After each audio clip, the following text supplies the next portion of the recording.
School trip, जहां सभी बच्चे हंसी खुशी मौज मस्ती करते हुए जा रहे थे।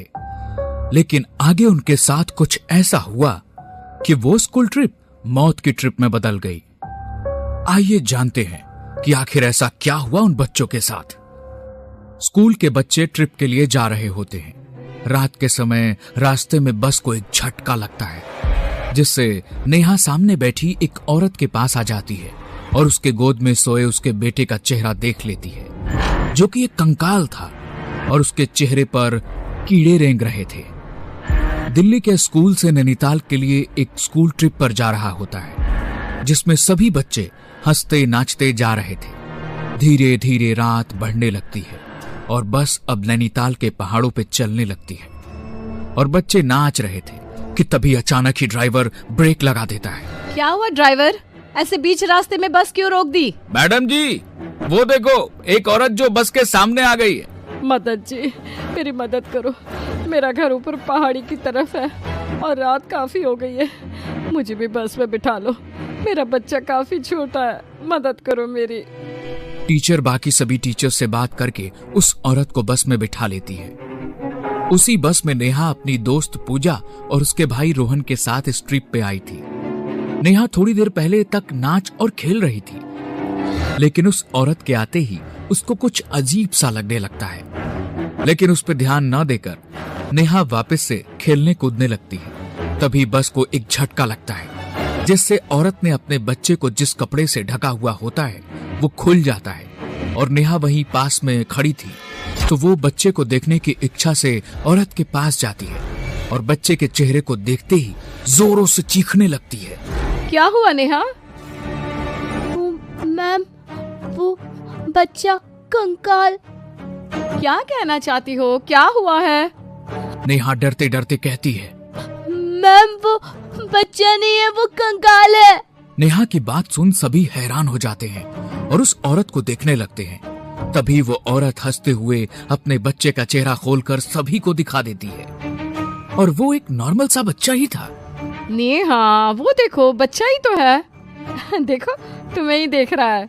सभी लोग अपनी अपनी जगह पर बैठ जाते हैं और नेहा भी अपनी सीट की तरफ जाने लगती है और जाते जाते वो बच्चे को दोबारा देखती है। इस बार बच्चा बिल्कुल नॉर्मल दिख रहा था।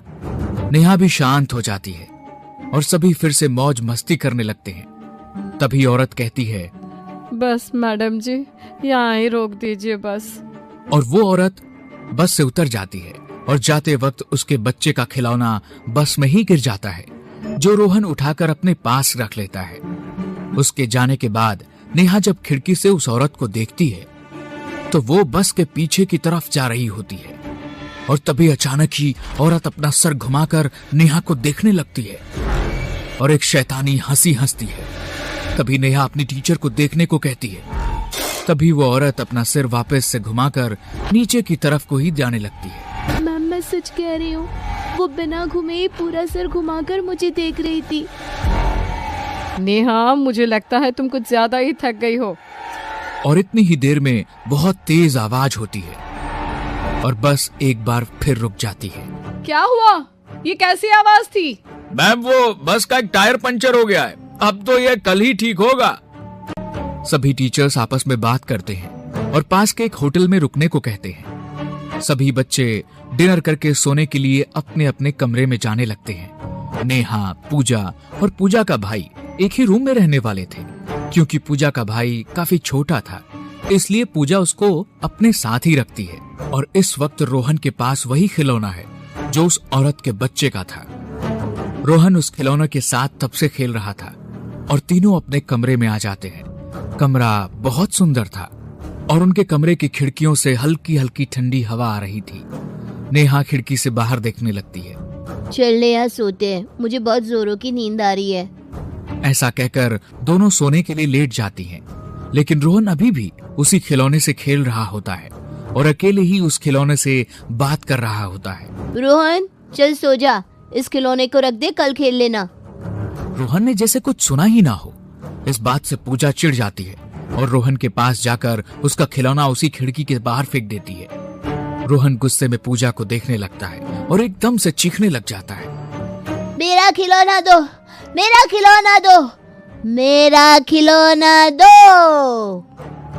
क्या हुआ इसको, ऐसे क्यों बोल रहा है ये तो मुझे भी नहीं मालूम। जब से यहाँ आया है तब से उसी खिलौने के पीछे पड़ा हुआ है। रोहन चुपचाप एक कोने में बैठा बैठा रोने लगता है। वो मेरा खिलौना था, वो मेरा था, वापस दो मुझे अब। रोहन चुपचाप आकर सो जा, बहुत हो गया तेरा ड्रामा। इतने में ही उनके रूम की लाइट बंद हो जाती है। चारों तरफ एकदम अंधेरा हो जाता है और तभी नेहा कहती है, पूजा लगता है लाइट चली गई है। हाँ रुक, मैं टॉर्च ऑन करती हूँ। जैसे ही पूजा टॉर्च ऑन करके नेहा को देखती है तो वो बेड पे लेटी हुई थी। तभी वो रोहन को देखने जाती है, लेकिन रोहन वहाँ नहीं था। नेहा, रोहन यहाँ नहीं है। तो वो कहाँ गया? अभी तो यही था। तभी दोनों भागते हुए खिड़की के पास जाते हैं और उन्हें रोहन खिड़की से कूद कर जाते हुए दिखाई देता है। दोनों बिना कुछ सोचे रोहन के पीछे चल देती हैं। रोहन, कहाँ हो तुम? इधर आओ वरना टीचर से बहुत डांट पड़ेगी। कमरे में वापस चलो, अब मैं तुम्हें नहीं डांटूंगी। रोहन ने पहले तो ऐसा कभी नहीं किया, अचानक ऐसा क्या हो गया उसको? तभी दोनों देखते हैं रोहन आसपास कहीं नहीं है और दोनों जंगल के बीचों बीच थी, लेकिन रोहन दूर दूर तक कहीं नहीं दिखाई दे रहा था। तभी दोनों को रोहन की आवाज आती है और उसी डायरेक्शन में जाने लगती है। दोनों देखती हैं कि एक गड्ढे में से आवाज आ रही है। दोनों उस गड्ढे के पास जाती हैं और देखती हैं कि उसमें तो वही खिलौना पड़ा हुआ है जिससे रोहन खेल रहा था और उसी खिलौने से आवाज आने लगती है। दीदी बचाओ मुझे, यहाँ से निकालो मुझे, मुझे यहाँ अकेले डर लग रहा है। ये तो वही खिलौना है ना, उस औरत के बच्चे के पास था।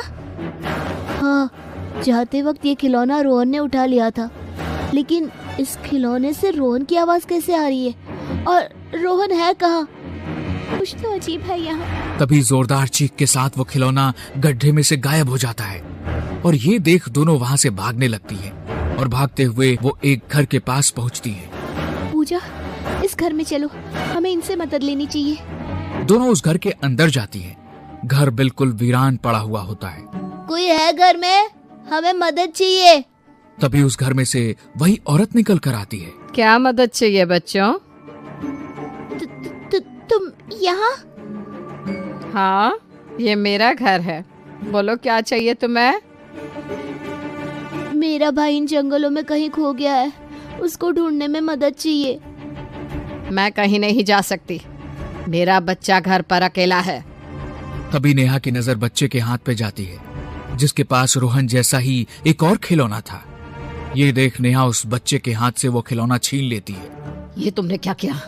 वापस दो जल्दी से, ये मेरे बेटे का है, तुम्हें इसकी सजा जरूर मिलेगी।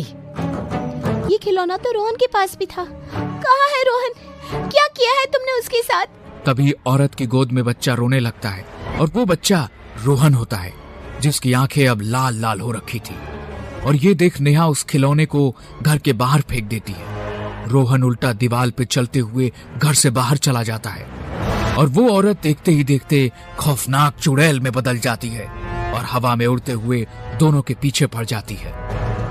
पूजा और नेहा वहां से भागते भागते घर के बाहर आ जाते हैं जहां उन्हें रोहन भी दिखाई दे जाता है, लेकिन अब वो एक खिलौने में बदल चुका था। पूजा और नेहा दोनों अपनी जान बचाते हुए जंगल से बाहर जाने लगते हैं कि तभी पूजा को रोहन की आवाज आती है। दीदी, मुझे यहाँ छोड़कर मत जाओ, मेरे पास रुक जाओ तुम भी।